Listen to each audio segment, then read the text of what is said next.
नमस्कार, जय Maharashtra. ECM political campaigning मध्ये आपल्या सर्वांचं स्वागत आहे. सध्या संपूर्ण राज्यभरामध्ये स्थानिक स्वराज्य संस्थांच्या निवडणुकीचे बिगुल वाजलेलं आहे आणि त्याच अनुषंगाने महाडमध्ये सुद्धा प्रचाराचा उत्साह शिगेला पोहोचलाय.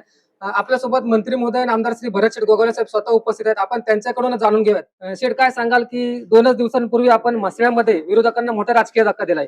हाच धक्का आपल्याला महाड नगर परिषदेत सुद्धा पाहायला मिळू शकतो का? आमचे सगळीकडे प्रयत्न चालू आहेत.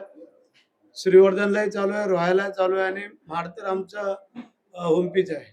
महाड तर आम्हाला राखावंच लागेल. परंतु श्रीवर्धन आणि रोहा ह्याच्यामध्ये पण आम्ही जे काही हात घातलेला आहे तर आम्ही बघतोय आम्ही किती पुढे जाऊ शकतो ते. परंतु आपण म्हसळ्याचं सांगितलं, जर मानगावचं जसं त्याने आम्हाला उत्तर दिलं होतं त्याला जशाच तसं उत्तर आम्ही म्हसळ्याच्या बाबतीमध्ये दिलेलं आहे. आणि लोक होऊन आलेले आहेत, येत आहेत. बरीचशी गावं मुस्लिम समाजाची पण आमच्याकडे आकर्षली जात आहेत आणि त्या अनुषंगाने आज वाटचाल चालू आहे. आणि खास करून महाड हे गेले अनेक वर्ष आमच्याकडे नव्हतंच. म्हणजे गेली 96ला एकदा सत्ता आली होती, त्यानंतर परत सत्ता आमच्याकडं नव्हती.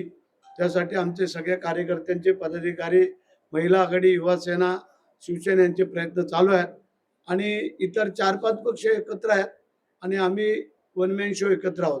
त्यामुळे आम्हाला खात्री आहे की यावेळेला ही सत्ता आमच्याकडे येईल आणि त्यामध्ये आम्ही करिश्मा घडवू. आज आपण महाडमध्ये बघितलं तर खूप मोठ्या प्रमाणावरती रस्त्यांचा प्रश्न असेल किंवा पिण्याच्या पाण्याचा प्रश्न असेल, खेळाडूंनाही मोठ्या प्रमाणावरती असुविधा प्राप्त होत आहेत. त्याबद्दल आपण महाडकरांना काय आवाहन कराल? तसं जर पाहायला गेलं तर आता पाण्याच्या पिण्याचा प्रश्न आम्ही मार्गी लावलेला आहे. 65 कोटीची योजना सुरू आहे. त्यानंतर 121 कोटीचे अंडरग्राऊंड गटर लाईनचे काम सुरू आहे.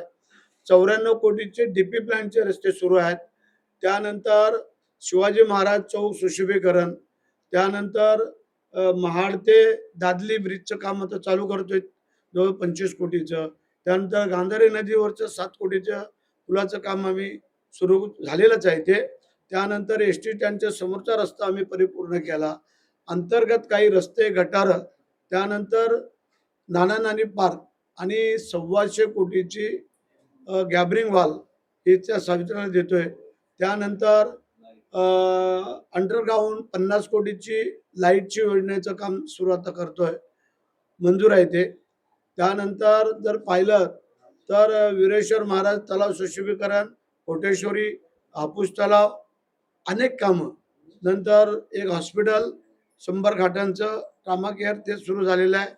भाजी मंडई मार्केटमधली जिजाऊ माता ती आता काम सुरू झालेलं आहे. आणि त्यानंतर कोर्टाची इमारत 33 कोटीची, 28 कोटीची प्रशासन भवन. मग सांगा आम्हाला अजून काय पाहिजे.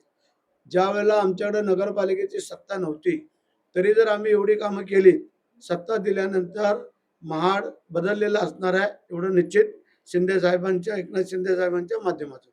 आज आपण बघितलं तर महाड शहरामध्ये राष्ट्रवादी आणि भाजप यांची युती आणि शिवसेना ही स्वतंत्रपणे स्वबळावर लढते.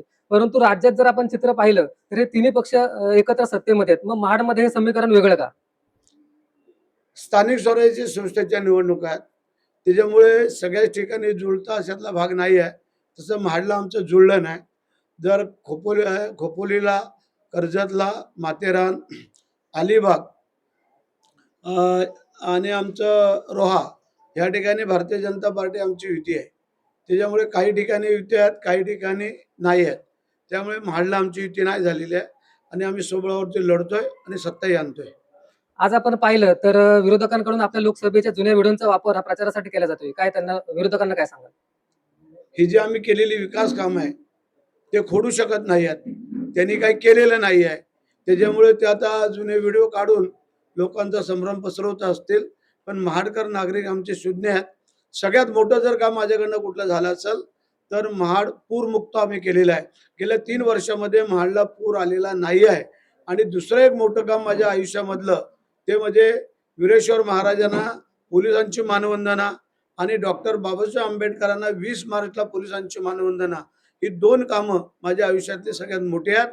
आणि महाड पूरमुक्त हे तिसरं काम. धन्यवाद शेठ, अतिशय चांगल्या प्रकारे तुम्ही आम्हाला प्रतिक्रिया दिलीत. तर आपण पाहिलं असेल की आपल्यासोबत नामदार भरत शेठ गोगावले साहेब होते आणि त्यांनी ठामपणे विश्वास व्यक्त केला की यंदा कोणत्याही परिस्थितीमध्ये महाड नगर परिषदेवरती भगवा फडकणारच. धन्यवाद. जय महाराष्ट्र.